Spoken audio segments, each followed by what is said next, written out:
जय श्री कृष्ण भक्तों, पौष मास कृष्ण पक्ष सफला एकादशी की ढेरों शुभकामनाएं।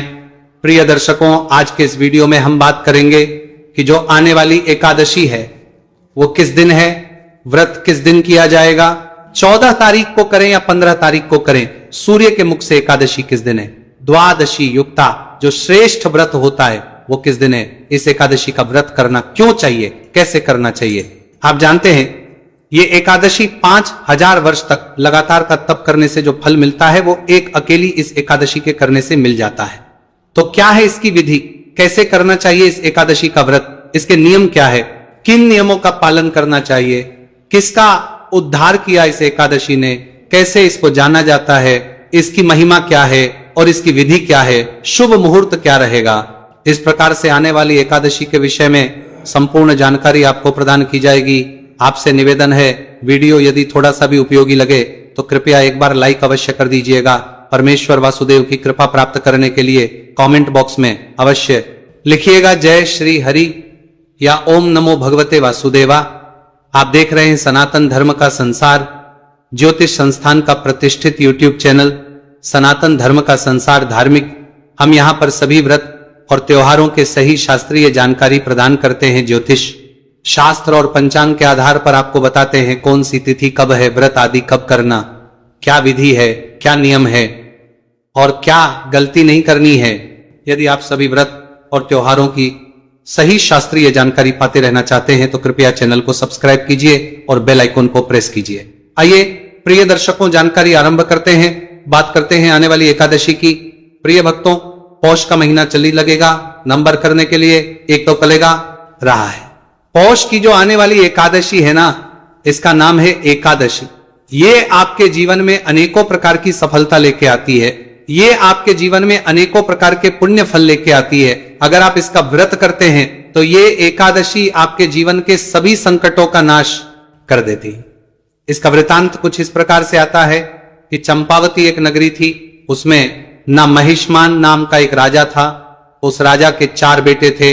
उन 4 बेटों में सबसे बड़ा जो बेटा था उसका नाम था लुपकलुम नाम वाला जो राजपुत्र था, वो बड़ा ही पापी था, महापाप करता था, पर स्त्री के साथ गमन करता था, वेश्या गमन करता था, दूसरे बुरे कर्मों में लगा रहता था और दूसरे बुरे कर्मों में ही अपने पिता का जो धन था उसको नष्ट करता था, वह करता था और सदैव ही देवता ब्राह्मण और वैष्णवों की निंदा किया करता था। देवताओं की निंदा बुराई, ब्राह्मणों की निंदा बुराई, इस प्रकार से सदा भगवान विष्णु के भक्तों की निंदा किया करता था।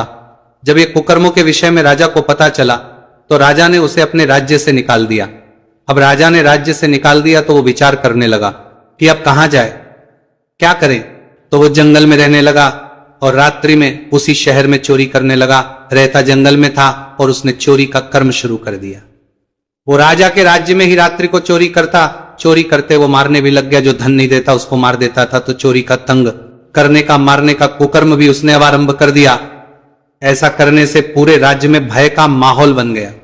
अब लोग कई बार उसको पकड़ भी लेते थे, लेकिन राजा के डर से किए तो राजपुत्र है वो छोड़ देते थे। तो जिस वन में लुम्पक रहता था उसी वन में एक बड़ा सा पुराना पीपल का वृक्ष था। वो लुम्पक के नीचे रहा करता था, उसी के नीचे सोया करता था। रात्रि को नगर के जो लोग थे उनकी ये मान्यता थी कि ये जो वन है ये देवताओं का क्रीड़ा स्थल है, यहाँ पर देवता क्रीड़ा करने के लिए आते हैं। और उसी वन में वो लुम्पक उस पीपल के वृक्ष के नीचे रहता था। तो समय व्यतीत होते होते शीत छतु आ गई, पौष का महीना आ गया। तो पौष मास की कृष्ण पक्ष की 10वीं तिथि थी। वो जो लंपक नामक राजपुत्र था वो वन में पड़ा था और हीन था, उसके पास कोई वस्त्र नहीं थे। अब क्योंकि शीत छतु आ गया था, चुकी थी, तो ठंड बहुत थी, तो ठंड के कारण वो रात्रि को सो ना सका। उसके हाथ पैर जो है वो सब अकड़ गए और सुबह होते होते उसे मूर्छा आ गई, वो मूर्छित हो गया। और दूसरे दिन जब सुबह हुई तो एकादशी का दिन था, मध्याह्न के समय पर जब सूर्य की रोशनी उसको पड़ी थोड़ी गर्माशाई, तो उसके बाद वो होश में आया, उसकी मूर्छा दूर हुई। होश में बाद उसने देखा कि वो तो निर्वस्त्र है, उसे भूख बड़ी लगी है, तो भोजन की तलाश के लिए वो इधर उधर भटकने लगा। अब क्योंकि शरीर में ताकत थी नहीं तो जानवरों को मार नहीं पाया, किसी को मार नहीं पाया, इस कारण से वो भोजन की कोई व्यवस्था नहीं कर पाया। अंत में उसने देखा कि कुछ कंदमूल फल है, उसको उसने एकत्र किया। वृक्ष के ऊपर भी नहीं चढ़ पाया, जो वृक्ष के फल नीचे पड़े थे उन्हीं को बिना बीन के इकट्ठा करके और उसी वृक्ष के नीचे आ गया जहां वो रहा करता था। अब शाम हो चुकी थी। उसने भगवान से कहा कि भगवान, ये कंदमूल फल तेरे हैं और तुझे ही अर्पण है, मुझे तो आज भोजन तक नहीं दिया तूने, इनसे आपकी तृप्त हुई है महाराज। इस प्रकार से वो बोलने लगा। हालांकि वो सब क्रोध में बोल रहा था। तुम्हारे दुख के और शीत जतु के उस रात्रि को भी उसे नींद नहीं आई। अगले दिन हो गई, सुबह हो गई, द्वादशी तिथि आरंभ हो गई और एकादशी का व्रत उससे अनजाने में ही हो गया। दशमी तिथि को उसने आहार ग्रहण नहीं किया, नियम पालन हो गया। एकादशी को सुबह से लेके शाम तक कुछ खाया नहीं, नियम पालन हो गया। और रात्रि को जागरण का भी नियम पालन हो गया। तो उसके द्वारा अनजाने में हुए इस व्रत और जागरण से भगवान वासुदेव बड़ा प्रसन्न हुए।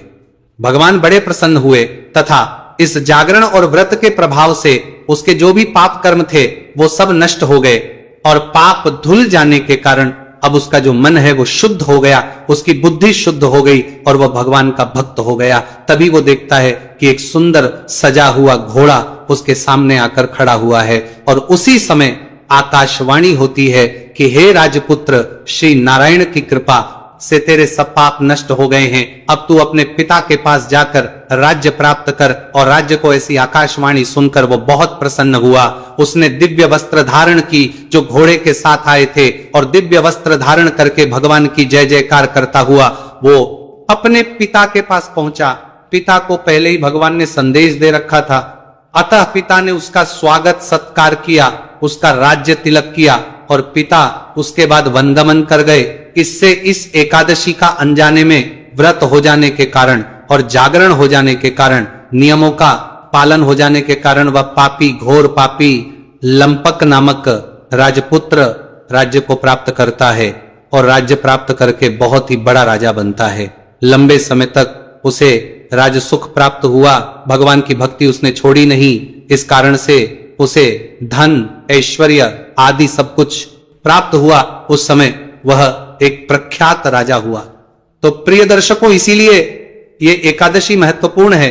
भगवान कृष्ण कहते हैं कि जो इस एकादशी का व्रत करता है उसके सभी पाप नष्ट हो जाते हैं और उसे सुख, संपत्ति, धन सब कुछ जीवन में प्राप्त होता है और अंत समय आने पर वह भगवान के धाम को प्राप्त करता है। यह महिमा है इस आने वाली एकादशी की सफला। एकादशी की कहते हैं कि इस एकादशी का व्रत 5000 वर्ष तक तप करने से जो फल मिलता है उतना फल ये एकादशी का व्रत देता हूं। तो इसीलिए इस एकादशी का व्रत आपको अवश्य ही करना चाहिए। यह भगवान विष्णु को प्रिय एकादशी है। भगवान कहते हैं कि मैं बड़े से बड़े दान से प्रसन्न नहीं होता जितना मैं एकादशी के व्रत से होता हूं। तो अब बात करते हैं कि इस एकादशी का व्रत आपने करना कैसे है, क्या नियम है, पूजा की विधि क्या रहेगी, फिर आपको बताएंगे कि ये एकादशी है कब और व्रत करना कब है।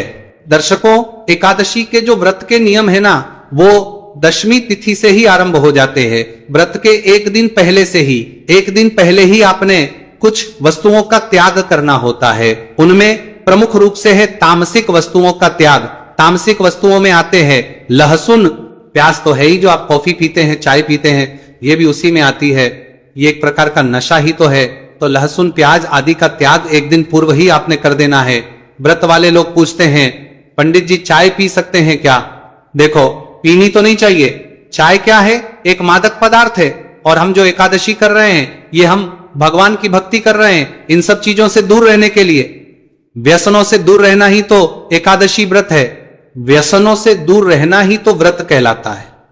और जब हम व्यसन में ही पड़ गए तो फिर काहे का व्रत जी? तो एक दिन पूर्व ही लहसुन, प्याज आदि का त्याग है। कुछ लोग जो मांस मदिरा का सेवन करते हैं लेकिन वो एकादशी का व्रत भी करते हैं, तो वो लोग भी एक दिन पहले ही इसको छोड़ देंगे। ऐसा नहीं कि आज खाए पिए और कल कर लें। एक दिन पूर्व ही दशमी तिथि से ही कांसे के पात्र का प्रयोग नहीं करना। कांसे की जो थाली आती है, लोटा आता है, जो भगवान की पूजा में भी कई बार प्रयोग करते हैं, भोग के लिए भी प्रयोग करते हैं, तो कांसे की वस्तु का प्रयोग नहीं होगा। इन 3 दिनों में दशमी, एकादशी, द्वादशी, शहद का प्रयोग भी वर्जित कहा गया है। एकादशी के अनुष्ठान में शहद प्रयोग नहीं होगा। दशमी, एकादशी और द्वादशी तीनों दिन हरी पत्तेदार सब्जियों में चने के साग की मनाही है, बैंगन और मूली की मनाही है। इनका सेवन आपको दशमी तिथि को ही बंद कर देना है। मसूर की दाल भी आपको दशमी तिथि को नहीं खानी है, छोड़ देनी है। इस प्रकार से इन वस्तुओं का त्याग, दशमी तिथि को एक वक्त का भोजन दशमी तिथि को करने को कहा गया है। शास्त्रों में अगर आप इस नियम का पालन कर पाते हैं तो अवश्य कीजिए। और जो इस नियम का पालन नहीं कर पा रहे हैं, वो रात्रि को भी अगर खा रहे हैं तो ध्यान दीजिएगा कि तामसिक पदार्थों का सेवन बिल्कुल ना करें। रात को सोने से पहले दंत धावन अच्छे से करके सोएं, अच्छे से कुल्ला आदि करके सोएं, जिससे कि मुंह में अन्न का कोई दाना आदि ना रहे। पर एकादशी वाले दिन सूर्योदय से पहले उठ जाए, उठने के बाद स्नान आदि करके स्वच्छ वस्त्र धारण करके और पूजन रहे। एक बड़ी जानकारी दे दूं कि खरमास तो 16 से आरंभ होगा, 16 की सुबह से, परंतु जो मांगलिक कार्य है ना वो 13 से ही बंद हो जाएंगे, क्योंकि 13 की रात्रि को ही शुक्र अस्त हो जाएगा। और जब शुक्र अस्त हो जाता है तो आपने में भी सुना होगा, आप में से जो दर्शक हमारे साथ में सुन रहे हैं, जो हम पढ़ते हैं प्रतिदिन, तो मार्ग से इस भगवान नारायण के द्वारा कहा गया था। भगवान विष्णु ने स्वयं कहा है कि जब गुरु और शुक्र इनमें से कोई भी अस्त हो, उस समय पर कोई भी मांगलिक कार्य नहीं करना चाहिए, वो शुभ फल नहीं देता है, तो शुभरस्त होने जा रहा है। इसीलिए 13 तारीख के बाद कोई भी शुभ मांगलिक कार्य नहीं होगा। और उसके बाद 2 दिन बाद तो फिर खरमासी शुरू हो जाएगा। तो पो का महीना है, खरमास है, उसमें तो वैसे ही कार्य नहीं होते। इसका वीडियो मैंने अपलोड कर दिया है, उसको अवश्य देखिएगा कि क्या काम है जो कर सकते हैं खरमास में, क्या नहीं कर सकते हैं। जो नहीं कर सकते हैं उनको पहले ही निपटा लीजिए, अभी समय है। 8-10 दिन का तो एकादशी वाले दिन स्नान आदि से निवृत्त होकर स्वच्छ वस्त्र धारण कीजिए। और अब आप एकादशी का पूजन करेंगे, व्रत पूजन संकल्प करते हुए करेंगे। पूजन के लिए क्या सामग्री आपको चाहिएगी? सामग्री के रूप में आपके पास भगवान श्री हरि विष्णु की कोई तस्वीर या प्रतिमा होनी चाहिए। इसके अतिरिक्त उनको स्थापित करने के लिए लकड़ी की जो चौकी आदि आती है वो लीजिएगा। उस पर बिछाने के लिए लाल या पीला वस्त्र ले लीजिए। रोली, मोली, पान, सुपारी, लौंग, इलायची, धूप, दीप, नैवेद्य पुष्प की माला, इत्र और जनेऊ, ये वो सामग्री है जो आपको लेनी है। ये सारी एकत्र कीजिए। एकत्र करके आसन लगा के बैठ जाइए। 1 लोटा लीजिए तांबे का, उसमें पहले थोड़ा सा गंगा जल भरिए, फिर शुद्ध जल भरिए। ये जो भी सामग्री आपने रखी है, जो स्थान है जहां बैठ के आपने पूजन करना है, भगवान का जहां चौकी लगानी है, उस स्थान पर और सामग्री पर फूल के द्वारा जल के छींटे दीजिए। लोटे में जो जल भरा है ना, उससे जल के छींटे दीजिएगा। ओम पवित्र प्रकार से जल के छींटे देके आपने स्थान को शुद्ध किया, पवित्र किया। अब आप चौकी को बिछाइए। चौकी पर लाल रंग का जो वस्त्र है, पीले रंग का वस्त्र है, उसको बिछाइए। उस पर भगवान की तस्वीर या प्रतिमा जो भी आपके पास है उसको स्थापित कीजिए। उनके सामने दीपक रखिए। घी का दिया है तो सीधे हाथ की ओर रखिएगा, तेल का दिया है तो उलटे हाथ की ओर रखिएगा। और अगर धूप है तो विपरीत दिशा में धूप भी रखिएगा। इस प्रकार भगवान की स्थापना करके सामने धूप दीप रखिए। अपना धो लीजिए। लोटे में जो जल है, चम्मच से अपने सीधे हाथ पे जल लीजिए, हाथ धो लीजिए, हाथ धो लीजिए। अब आप 3 बार जलाचमनी करेंगे। धूप दीप रखिए तो एक छोटा कोई पात्र ले लीजिए, उसमें थोड़ा सा जल और भर लीजिए। तो 1-1 चम्मच जल अपने सीधे हाथ पे लीजिएगा और उसको पी जाइएगा। आचमनी में 6 मासा जल जो है वो अलाव है। जो लोग निर्जला एकादशी करते हैं ना, वो भी 6 मासा जल से जलाचमनी कर सकते हैं। ये शास्त्रीय विधान है, भगवान ने स्वयं कहा, उससे व्रत खंडित नहीं होता है। तो का अभिप्राय है कि 2 बूंद जल अपने हाथ पे लेना है, करनी है, फिर 2 बूंद जल लेना है, फिर अचमनी करनी है। इतना जल आप पी सकते हैं। 1-1 मंत्र पर सीधे हाथ पर जल लेना है और पी जाना है। जल लीजिए। ओम केशवाय नमः पी जाइए, जल लीजिए। ओम माधवाय नमः पी जाइए। ओम नारायणाय नमः जल लीजिए, पी जाइए। ओम हृषिकेशाय नमः, हाथ धो लीजिए। हाथ धो के अपने को तिलक कीजिए, मौली बांधिए। और परिवार के लोग यदि बैठकर पूजन कर रहे हैं तो उन्हें भी तिलक कीजिए और मौली बांधिए। अब भगवान का पूजन करने के लिए जो धूप और दीप है उसको जला लीजिए। धूप दीप जला के सबसे पहले संकल्प करेंगे। संकल्प करने के लिए सीधे हाथ पे जल लीजिए। 1 रुपए का सिक्का दक्षिणा के रूप में कम से कम रखिए। यदि जो भी रखना चाहे वो रख सकते हैं। 3 बार बोलिए ओम श्री विष्णु, ओम श्री विष्णु, ओम श्री विष्णु। अपना नाम, अपना गोत्र, जिस स्थान पर बैठकर संकल्प कर रहे हैं वहां का मकान नंबर, क्षेत्र का नाम, शहर का नाम, एकादशी पुण्यतिथि हो, आयु आरोग्यता प्राप्त या अर्थात शुभ संपत्ति प्राप्त, भगवान श्री हरि विष्णु प्रसन्नार्थ एकादशी श्री विष्णु। और यह संकल्प भगवान के चरणों में अर्पित कर दीजिए। संकल्प करने के बाद अब आप भगवान का पूजन करेंगे। पूजन करने के लिए भगवान को पद्य अर्घ्य आज मन ही अर्पित करेंगे। तो एक एक चम्मच जल उनके सामने एक पात्र रख दीजिए, उसमें छोड़िएगा। श्री नारायणाय नमः एकादशी व्रत श्री हरि विष्णु के रूप में 1 चम्मच जल अर्पित कीजिए, अर्घ्य के रूप में 1 चम्मच जल अर्पित कीजिए, के रूप में 1 चम्मच जल अर्पित कीजिए।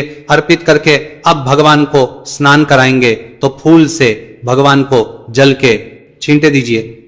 और जिनके पास प्रतिमा है ना, वो शंख से भगवान को स्नान कराइए, शंख में जल भरिए और भगवान को स्नान कराइए प्रेम से। भगवान को अगर आप शंख से स्नान करा रहे हैं तो ये मंत्र बोलते हुए स्नान कराइए। अब पंचामृत से स्नान कराएंगे। पंचामृत में शहद का प्रयोग नहीं होगा, कच्चा दूध, दही, घी। शहद के स्थान पर गंगाजल और शक्कर पंचामृत बनाइए। जो तस्वीर पर पूजन कर रहे हैं वो फूल पर लगा लीजिए और अर्पित कीजिए भगवान को। नमो नमः पंचामृत स्नान, शुद्ध जल से स्नान कराइए। तस्वीर है तो छींटे दीजिए जल के फूल के माध्यम से, और प्रतिमा है तो आप शंख में जल भरिए और स्नान कराइए।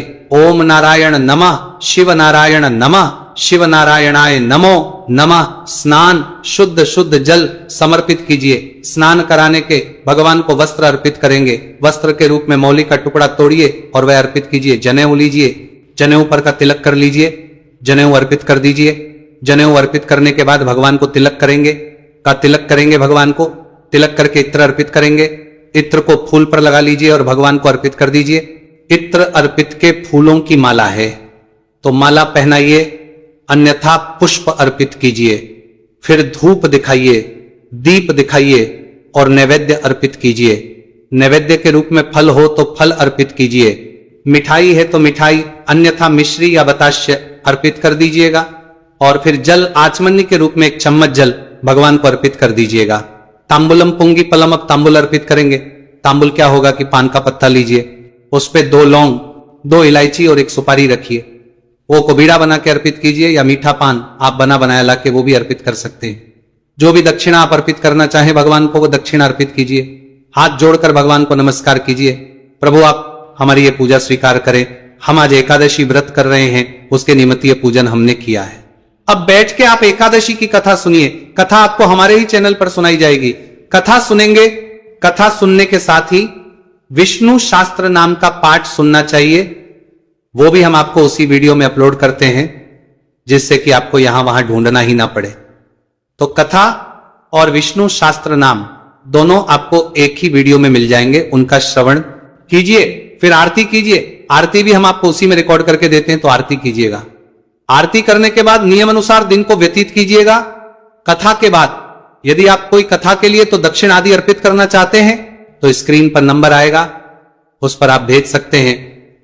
या ब्राह्मण को यहां अपने घर पे बुलाए हैं कथा करने के लिए तो उनको दान दक्षिण आदि लेके विदा कीजिए और नियमों के अनुसार दिन व्यतीत कीजिए। नियम क्या है कि ब्रह्मचर्य का पालन करना है। यह बड़ा नियम है, यह नहीं टूटना चाहिए। किसी के प्रति वैरभाव नहीं, अपशब्दों का प्रयोग नहीं, किसी का अहित नहीं करना, किसी पे क्रोध नहीं करना, किसी का नुकसान नहीं करना।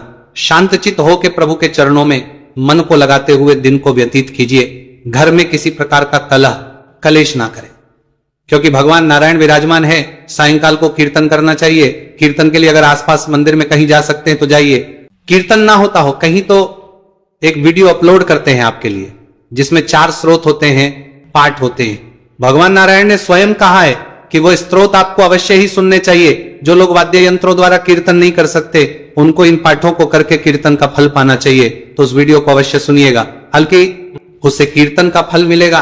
रात्रि जागरण की महिमा है, रात्रि को जागरण करना चाहिए, भगवान की भक्ति करते हुए जागरण करना चाहिए। तो वही वीडियो उसमें जो पाठ है उनको सुनेंगे रात्रि को, तो रात्रि जागरण का फल प्राप्त होगा, क्योंकि भगवान के पाठ करते हुए ही आपको जागरण करना है, ऐसा भगवान ने स्वयं कहा है। आपने सुना होगा पीछे विशेष महत्व में जब चल रहा था तो उसमें भगवान श्री हरि के माध्यम से ही उन्होंने बताया था कि एकादशी का व्रत कैसे चाहिए। उसमें एक अध्याय था जिसमें वर्णन था कि एकादशी व्रत के नियम क्या है, कैसे करने चाहिए। तो रात्रि जागरण में जो पाठ है वो चारों पाठ हम आपको अपलोड करते हैं। गीता की महिमा है, विष्णु शास्त्र नाम की महिमा है, वो सब आपको उसमें मिलता है। उस वीडियो को सुनने से आपको रात्रि जागरण का फल भी प्राप्त होगा। रात्रि जागरण के बाद अगले दिन पारण के लिए सूर्योदय से पहले उठ जाइए। नियमों का पालन करते हुए पालन कीजिएगा। पारण का वीडियो मैं आपको अलग से अपलोड कर दूंगा। इस प्रकार आपने ये व्रत करना है। अब बात करते हैं कि है कब और व्रत करना किस दिन है। तो प्रिय दर्शकों, पंचांग के अनुसार एकादशी तिथि की शुरुआत हो रही है 14 तारीख की शाम को 6:49 पर और 15 तारीख को रात्रि को 21:19 पर अर्थात 9:19 पर यह समाप्त होगी। ऐसे में 15 तारीख को सूर्य के मुख से एकादशी होगी। तिथिमान के अनुसार एकादशी 15 को है और 15 को ही रात्रि काल में द्वादशी भी आ जाएगी, तो यह द्वादशी भी हो जाएगा। तो व्रत आपको करना 15 तारीख को, 15 दिसंबर को सफला एकादशी का उत्तम व्रत है। इसी दिन जो दान पुण्य का कार्य है वो भी इसी दिन करेंगे, व्रत का कार्य भी इसी दिन करेंगे और 16 को आप पारण करेंगे। दिन रहेगा सोमवार का, जिस दिन व्रत है 15 तारीख को तो शुभ मुहूर्त रहेगा। पहला चौघड़िया अमृत का है, उत्तम है। तो 7:09 से और 8:39 तक का जो समय है ये उत्तम समय है। पूजा पाठ के लिए समय पूजा पाठ करते हैं तो अधिक कल्याणकारी। पारण आपने 16 तारीख करना है। मंगलवार का दिन है तो आरंभिक जो चौघड़िया वो उत्तम होता नहीं है, इसीलिए 10:10 से और 12:50 के बीच में उत्तम समय है। इस समय में पालन करें तो अधिक अच्छा है। जो अधिक समय तक ना रुक पाए वो सूर्योदय के बाद भी कर सकते हैं।